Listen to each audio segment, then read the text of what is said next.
So a lot of times when we hear about Kung Fu, then it's often like, yeah, it's great skill acquired over a long time. Okay, we get that. I think we have heard it all to death, but I think it's also interesting to see what like Kung Fu means for a personal level. So for example, I have like 3 to 4 years now of experience in Kung Fu, and my friend here, Sifu Kuttel, is how long? 20 years? 20, yeah, over 20 years. Over 20 years in Kung Fu now. Maybe then we have some different conclusions. So what do you think, or what does it mean Kung Fu for you? So it's amazing too, because the way you bring this up is it's changed a lot over the years. When I first started, I thought I was going to learn how to fight, and then I would move on to another martial art or do this or that.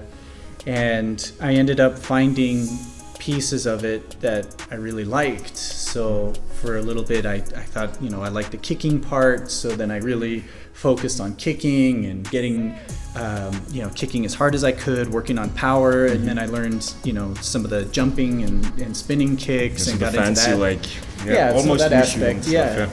And then after a while, I started finding, like the animal techniques, and I really got into those. And then I started getting into certain weapons, and I like this sword, or I like that staff, or whatever, and it's over time, you get to learn lots of different things. And I think that's one of the first main joys that we have about Kung Fu, is that the learning never stops. And I think for me, even now at this point, I still feel like I'm still learning things, but they may not be on such a grand scale as like learning a new form or learning a new technique, but more so learning how to make the movements more efficient, learning how to push the body to become more mobile or to become stronger, and just in the smaller details. So it's kind of like a spiral in that sense.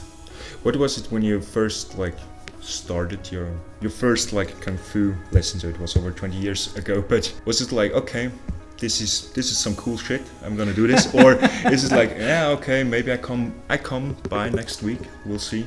Yeah, so when I first went to I was interested in martial arts before I went to an actual school, and I learned how to, at home I learned how to spin nunchucks and things like that. And it became like a hobby, but I didn't think of it as like, this is something I was all in on, and I thought, it's kind of fun. And then it got to a point where I did finally have an opportunity to go to a school, and in the very first lesson I was there, I learned some stances, I learned a punch and a kick and a self-defense technique, and it was everything I wanted out of Kung Fu. It was the dream for me, because I had watched Kung Fu movies, and I thought this was exactly like what I was seeing, and I thought this was just perfect. And so you also got hooked because of movies. Oh yeah, and they hooked me in, and they kept me going. It was always a source of inspiration. Yeah. So I definitely, from the beginning, I actually got serious right away in the beginning. Okay, but how was it when you then found out that fighting is not like in the movies? Because I think from a lot of comments, I think people still confuse this, really. Yeah, of course. It's easy to confuse, because all our heroes are in the movies, and it looks cool when they're beating everybody up, when in reality it's nothing like that. And sadly, yeah, you're not going to jump up and spin kick a whole bunch of people. And even at that point, I had hit the point in my martial arts training where I was looking how things work rather than how they look. So identifying how the body moves for a particular technique, how we use our stance, how we turn our waist, how we connect, the shoulder into that, and actually how the strike ends up hitting. The mechanical side became the more important thing for me. Mm-hmm. So regardless of if I, got to use a tiger claw, or if I just threw a regular straight punch, the mechanics of making that punch stronger with little things, turning and pivoting the foot is, like a +1, using the hip is like +1, and then, tightening up underneath +1, having that rotation +1. It's just all these little things that make your punch stronger than just somebody who reaches their arm out fast. Yeah, that just add up. And like building that efficiency of movement, and that's kind of like been the draw to me to still continue to learn it at this point and focus on it. But do you still have, like, with the punch, maybe there is some time when okay, I know now this punch, I know how this works now. Maybe I can always work at getting a harder punch, but I know this now, so okay, let's move on. And didn't you feel with 20 years of experience that, okay, I've seen it now? To a certain extent, yes. But you're always finding new opportunities to use the punch. So I think it's great. Actually, a lot of people these days, we watch like videos on YouTube, we watch fights on TV, we watch mixed martial arts. And I think it's one of the most basic things is to, if you're a part of a martial art and you see somebody in the ring throw a punch and, oh, I know that punch. It's not like they learned your style, like that fighter did whatever style they did, and we all kind of share the techniques. But being able to recognize that, it has other applications, and especially like in the ring now, you see that a lot of times. We're just seeing new ways of using it, because sometimes you get in your mindset that I will always use this punch, always striking this part of the body. I'll always, lead with this punch first, or I always have to do this. And then you watch somebody do it in a different way, and you think, wait a second. Have we done this before? And you go back and you look into your art, whether it's through techniques or forms training, and you find these ways, and like sometimes it's there and you're like, whoa, it was here the whole time. I didn't even notice. And then there's other times where it's completely new, and you think of, well, gosh, if it's this way, how can I change, or not necessarily change, but how can I look at how can I change my perspective on how I'm looking at my martial arts? Yeah, sure, but I think it's also like, we talked about this when we saw us earlier, who invented the punch, like, right?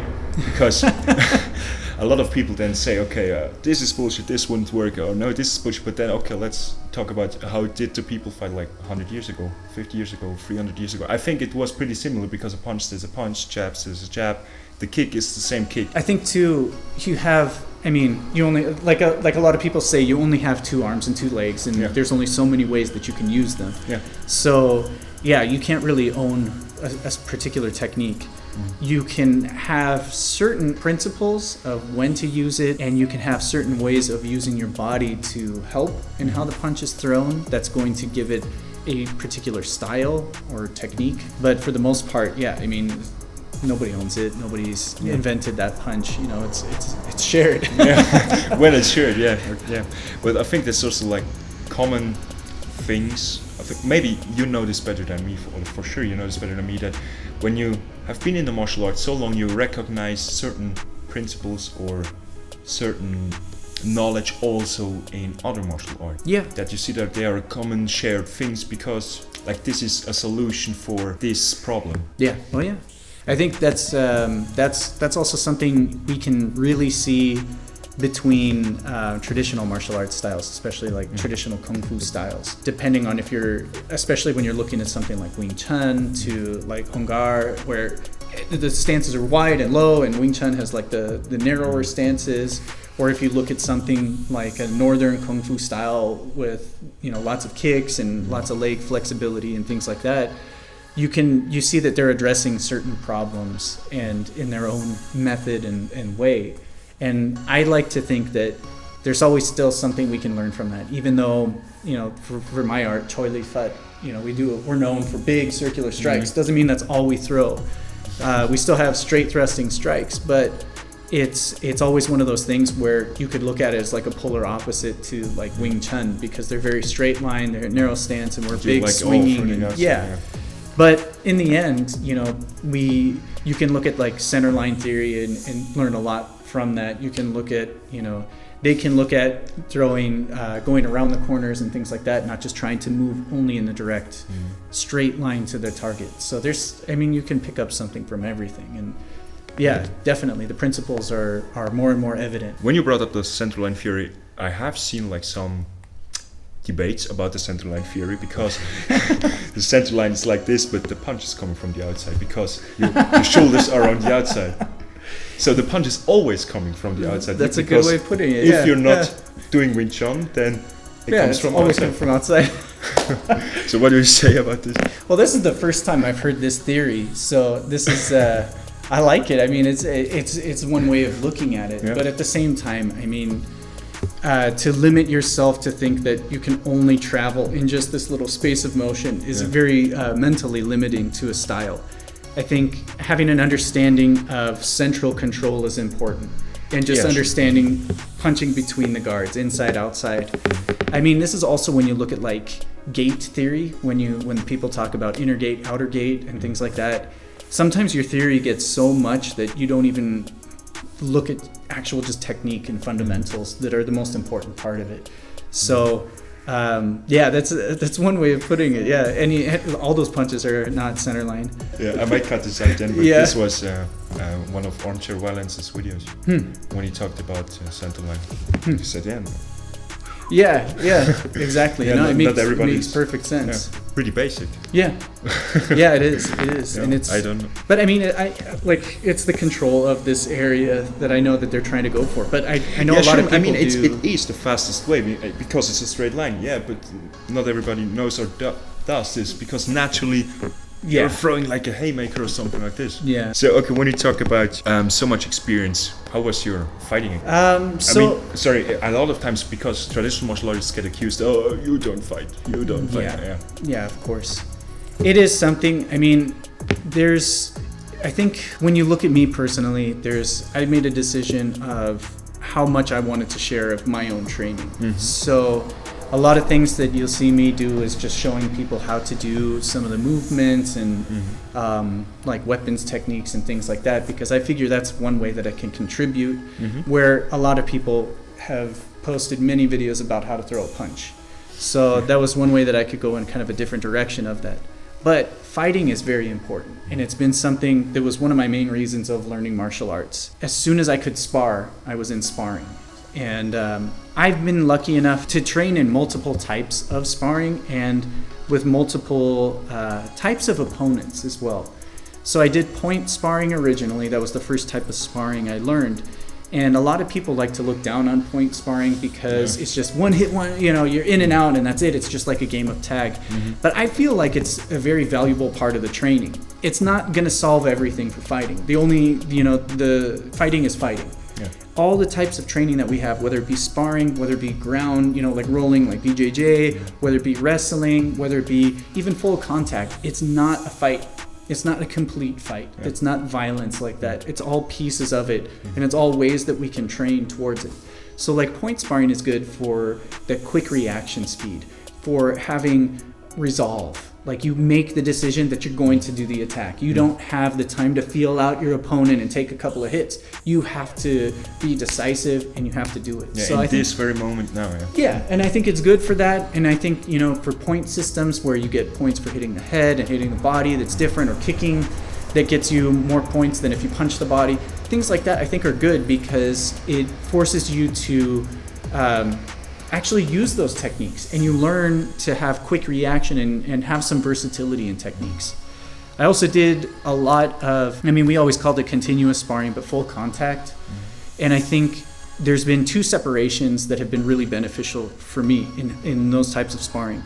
One has been no head contact, and a lot of people like to look down on that because they're like, well, in a real fight, you're going to get punched in the head. The nice thing about no head contact is you could go as hard as you want. So our goal and our training for that was to punch and kick as hard as we could. So you really learn power transmission. You're not just hitting the head, you're not just hitting the body and just bringing your hand back because you don't want to hurt that person. You've got gloves on, you have some gear on, you can actually put some weight into the punch, and you really learn the consequence of a punch and the actual timing of throwing a punch. The other type of full contact sparring we did was with, everything, hitting the head, and the body, and that we had to sacrifice a little bit of power because you want to protect the head. You're not going to go super hard on, you don't need to knock somebody out in sparring class. Those are your training partners. They're not your opponents. They're not your enemies.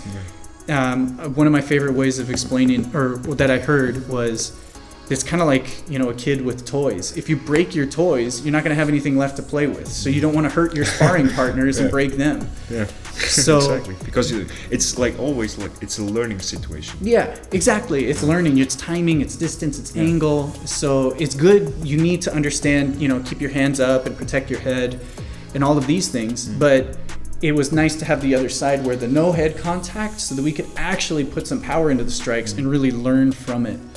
And then within that too, I've had sparring experience where we did.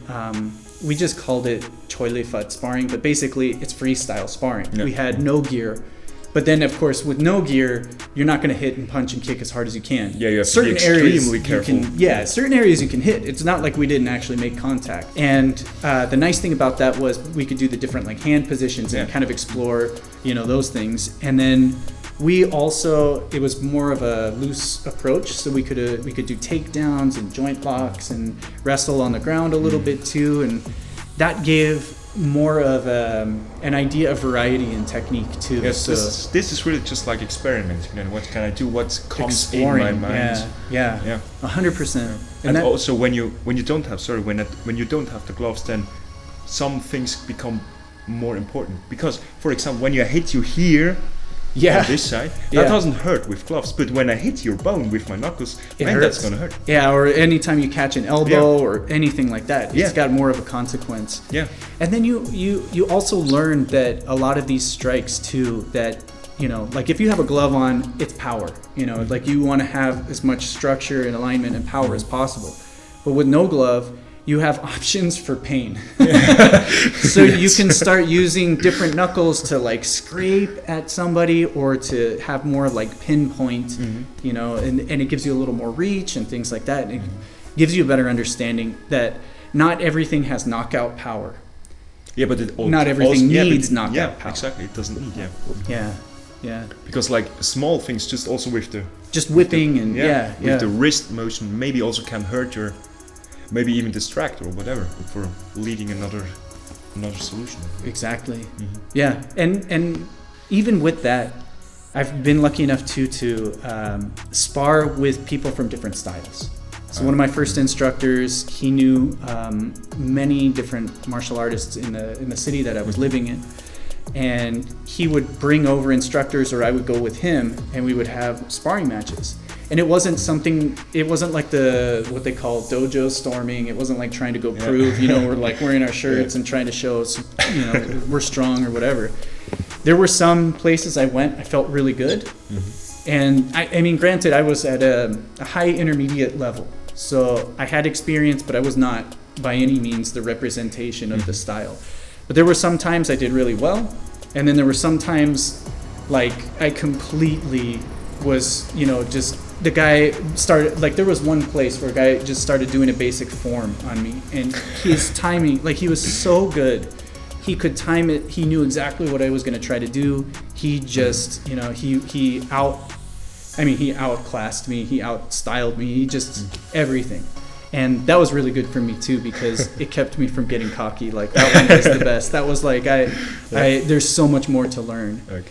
But yeah, that's been really helpful. And actually, outside of Chinese martial arts and traditional martial arts, when I was growing up in the United States, we had in the area, it was a Swiss club, and in the summertime we would do swinging, Swiss wrestling. You're gonna have to show people what it looks like, but that's like it was part of the heritage, right? We wanted to celebrate Swiss heritage, but in the end, it's been very beneficial to my martial arts training because you have it's a lot of focus on the central center of gravity, the central part of the body, and keeping control of that and manipulating. And then it's just hard wrestling too. Like there's no weight classes. We didn't have weight classes. I don't think they do here either. Like once you're 18, it's just 18 and up.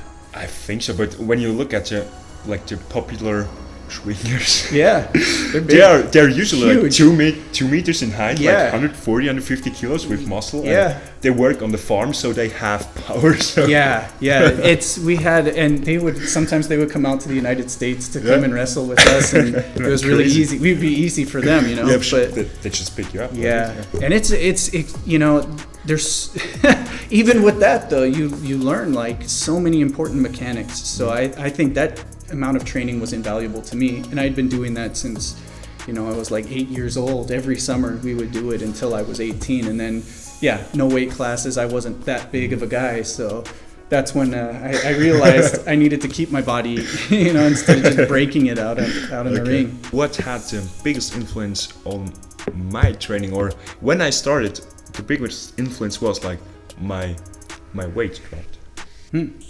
So I was like, when I started out, I was like, I think 120 kilos or something like this. And then I started martial arts, and I had done something before when I was 16, 17 years old, but it was like just the only dojo in my village, and like 20 kilometers nothing around, so every kid was there. Right. Yeah, then it doesn't make a difference what style it is. Yeah. Right? Because that's also what I think something people forget. Not everybody lives in like a big city where you have every style. Yeah. And then sometimes you have to take what there's there. Yeah. And when I started started to take it more serious 3 to 4 years ago, then what it says, okay, I start to think about my body. Okay, I start to, what's that food here? Uh-huh. What I'm putting here, what's this? And then I started to looking up and learning new things. Okay, what are carbohydrates, what are proteins, what are fats? Oh, okay, this works like this. And suddenly with that also my diet started to change. So I would look more for sugary things, like, okay, maybe don't have the cake, maybe have this piece of meat, this vegetable, this apple, maybe it's a better idea for me. And with that then, because I was so interested in now learning what happens with my body, not just from a martial arts perspective, but also what I take into my body, my weight dropped, and I came down to like 78 kilograms. So I lost over Wow. 30 to 40 kilograms in really a short amount of time, just because of that, because I exercised more and I looked a little bit of what I ate. It was far from perfect for sure, but just basic stuff. And this changed my whole life.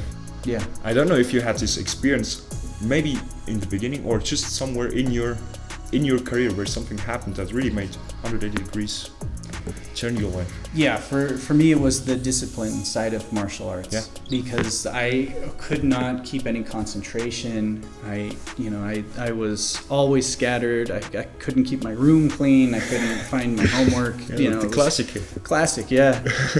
But it was really, really bad. Like there were times. I mean, I did try karate when I was like 6 or 7 or 8 years old, and during that time I made it to 2 classes, and then that was it, because I wouldn't pay attention.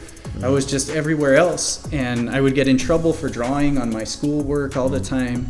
So when I started training, it completely changed my focus. And it wasn't something where my instructor was, he had the stick and pay attention. It was just I had motivation to focus. And focus is like a muscle. The more you work it, the stronger it's going to be. So it had that huge beneficial change on me. And even those were my best years in school, or when I was doing martial arts, because it was never like a worry of if I wanted to do it or not. Nobody wants to do homework. Nobody wants to do everything in class. But you realize that there's a benefit to doing. So you just pay attention a little bit more, and you're used to it because you've been focusing in class. It doesn't hurt your legs like doing stance training. So it's easy at that point. And I was doing much better in school. I was doing much better at work. And then, that was probably the biggest thing for me. Yeah, so Kung Fu completely changed the way you pay attention to things. I became very self-disciplined, not rigid, but I was in control, and it gave me more freedom in the long run because I took care of the things I needed to take care of, and then I had a better plan for, if I'm free, I can do better and more things. And it also doesn't like stress you out because you're like putting it aside, man, I need to do this and those. Then you just did it, and then you have like your mind is like calmer because you put the things aside. You did it. Yeah, and on top of it all too. I mean, it's like, you know, it's good for you. It's healthy. Yeah, sure. Like you get in better fitness. Yeah. You're exercising. You know, you're getting all of the right things going, and you're feeling better in life. So, you know, there's less stress there too. Yeah. Man, stress, that's really something that kills people. Oh yeah. I think too, later on, as I've been getting older, one of the most important things for me has been mobility and flexibility. And I've done all sorts of work outside of martial arts too. And in the line of work that I was doing, it was very physical work. And a lot of these guys that I was working with, they were much younger than me, and they were moving around like old men. You know, they walk around like old men, and you know, there's always something, their knee or their back or whatever. And I wasn't having these problems. And I realized it's because of, you know, a lot of the training that we do builds good habits. First off, in motion, and we're not doing things that are going to hurt our body. We're not going to overdo movements. We're not going to have bad posture that's going to put us in just a compromised position. We're building up the muscles in the right places. So, and we're focusing on flexibility and things like that. And it's just, that's been so helpful for me to just be able to move without pain. Like, what more do you want in life? Like, it's a beautiful thing. Yeah, a lot of people say like above the age of 30, maybe 40, they're waking up like just with pain. Yeah, but it shouldn't be like this. For sure. No? Yeah. But it takes some work before, and maybe also some pain before to realize. Like to realize this, and then also be pain-free. I mean, like lifting weights is something. It's one of the best things to prevent such things, but people then start to say, oh no, this hurts, I don't want to move this weight, I don't want to do this deadlift, even if it's just 10 kilograms, but they don't realize it's like a downward spiral. Yeah, they're just letting it get worse and worse. Then the other pain like gets worse, instead of just like, okay, maybe search something professional, search a personal trainer, maybe talk to a doctor, and then go this direction. Okay, maybe I need to push a little bit through, but the benefit that I can reap out is like, wow.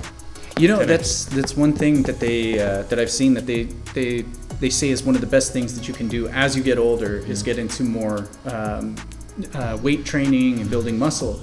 And one of the biggest things is recovery from surgeries, because a lot of people damage their knees in sports, even healthy people, if they've damaged their knees from skiing or running or whatever, if they have to get a knee replacement surgery or if they have to do anything that's focused on that or the hips or whatever, the recovery out of that surgery makes a huge difference if they've been strengthening the body. And this could even be something where even if somebody has heart surgery or you know, something for the organs, not even just for the joints or the muscles, having body strength has been helpful in the recovery process, and they recover faster, they get back, you know, they spring back much healthier that way. Yeah, so for sure. It's preventative. It's not just, you know, just to become strong or not just for aesthetics, but actually to recover better, to live better, to live easier. Yeah, it really comes down to that, to live easier, because with a strong body, I'm 100% sure that you can live more pain-free. Yeah, and you talk to anybody that, oh, my neck hurts today, or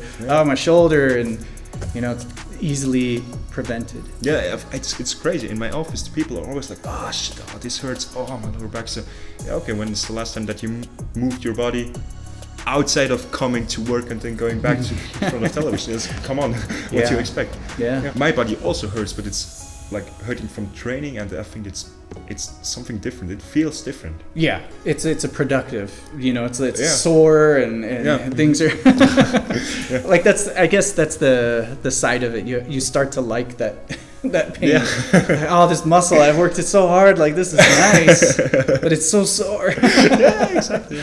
You feel like it's something is moving. Yeah.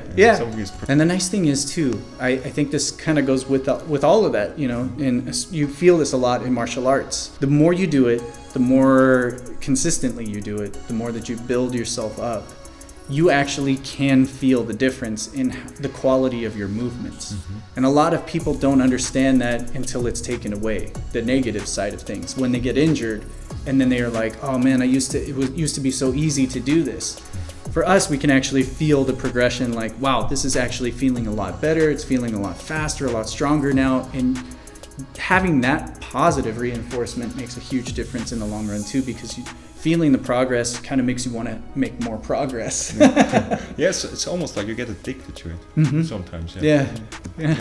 Addicted to feeling healthy and good. Yeah, it's not such a bad thing. Yeah, it can get also like dark direction. That's true. You can always overdo it. Yeah, I mean, a little bit familiar with like the fitness scene and the people there. Sometimes like, man, that's crazy, because when you once have this, like, you have 6 packs, you see like the muscles here on the shoulders, then you want more and more and more.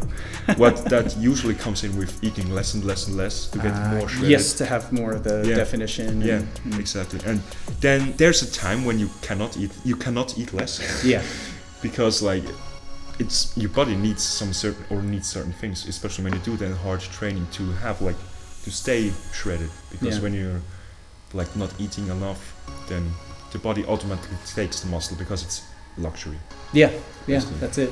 Yeah, it's luxury. And then people go into steroids, because then that helps to like get more out of this zone where the body is wanting to be. And then yeah, that's true. That's also like this downward spiral. Yeah, I guess that's also, even on the like practical side of martial arts too, people get into the fighting side and they start doing whatever it takes to win and be stronger than others and beat people up, and they beat themselves up in the process too, and overtrain and everything. Yeah, I mean, we all have heard, or I think you also have heard like the accusations of Conor McGregor, where he had his transformation that he's using steroids. I mean, it's professional sport. I mean, do we really have to talk about like the people using stuff to get better? Right. Yeah. I mean, we are talking about a professional sport. Yeah. I mean, in cycling, it's the same. Yeah. Running, the same. I mean, bodybuilding, it's an open book. Yeah. Oh, yeah. I mean, there you see it, but that's the problem, I think, with a lot of sports, because you don't see it. I mean, a football player doesn't take his success outside of the playground. Somebody who has like these shoulders, it's obvious. Yeah, it's obvious. And also in martial arts, like you see it from the outside when the body changes so dramatically and so fast. Yeah, that's true. I think part of what is dangerous about that too is, as you see fighters and as you have like bodybuilders and stuff, as they're training, and even if they're trying to be as natural or as clean as possible, there's the other side of the business where people are trying to make supplements that can have that natural side, but also get the recovery, speed up recovery time and things like that. And yeah, it's also a big thing. They're always pushing right on that threshold of when it becomes, if it's going to be regulated as a steroid or called a steroid, or if it's going to be regulated and considered natural enough. And they're always trying to find new ways and stuff, and they'll always be, asking people like, oh, hey, you want to try this new one? It's legal. And then, you find out 3 months later it's illegal, and all of a sudden now you've been breaking rules and things like that too. So that's some dangerous ground. Yeah. Like it's difficult to find the right recipe, the right, I guess, threshold to keep yourself safe and off of, trying to, like, if you're in a professional sense, you're trying to build yourself up, you're trying to become that epitome, but not by doing things wrong. I don't think anybody's ever trying to overdo things and do things wrong in the first place. You mentioned it, then 3 months after, then you find out, oh, should I have done something illegal? But it's also like when somebody like invents something new, it is not illegal. Yeah. So from a state of the government, you're always behind. Like, oh, okay, they did this. We need to take this out of the way, and you're always behind. So maybe you have like half a year time. Then you need to switch up things again.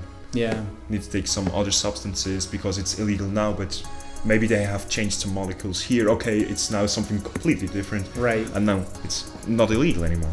Yeah, I guess the main thing it's on the person who's taking the supplements to pay attention to what it is. If you're still taking the supplement, maybe check in on it every so often. When you buy a new a container of it, like look it up and see if it's still good. Yeah, maybe.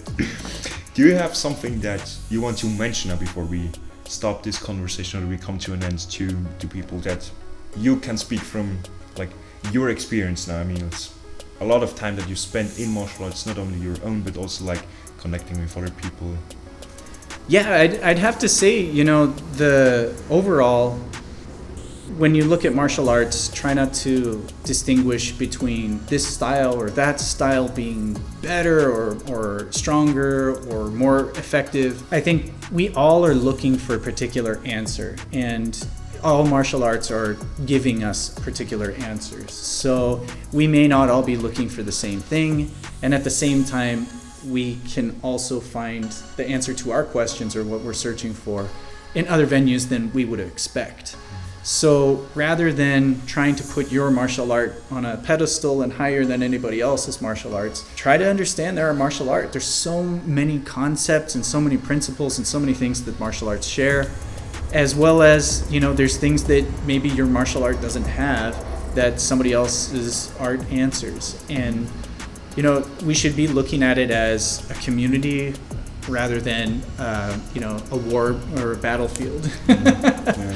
And I think, you know, that leads to, I've been lucky enough to meet many interesting martial artists and many interesting people in my life through martial arts. It's really been a journey for me, and things that have gone even outside of martial arts themselves. And I think, you know, there was no way that I could have met or interacted with these people or done certain things in my life without martial arts. So I think it's you know, as a community, we could really, you know, do a lot for each other. So don't be afraid to go and talk to people about it. If you want to know more about martial arts, or, you know, you can always check out our channels, and you can see who we recommend to check out, and you know, start up some conversation. You never know where it's going to lead. Yeah, exactly. You can see, or you can search for different answers to solutions. You mentioned that in the beginning, but if you don't know what you're searching, then that's the first point. Because I think a lot of times people don't know exactly why they're doing stuff. Yeah. And then they are disappointed and blaming it on the thing itself, than rather they not knowing what they wanted in the first place. And I think that's a tough one, because you have to take the L, so to speak, right? You have to realize that you've figured out that it wasn't for you, but also at some point it was enough for you to stick with it. So you can't have regrets on that part of it. But from this point on, rather than complaining about what was missed or lost, look at what you can fill. You have a better understanding of what you want. Yeah, so you have because you know now what you don't want. Exactly. Yeah, exactly. So, and what you want is to make sure that you check out also Sifu Brian Kuttel's channel, and also watch this next video here on the card. Let's see you in the next one. Okay, that was a good amount of time on that one, huh? Yeah.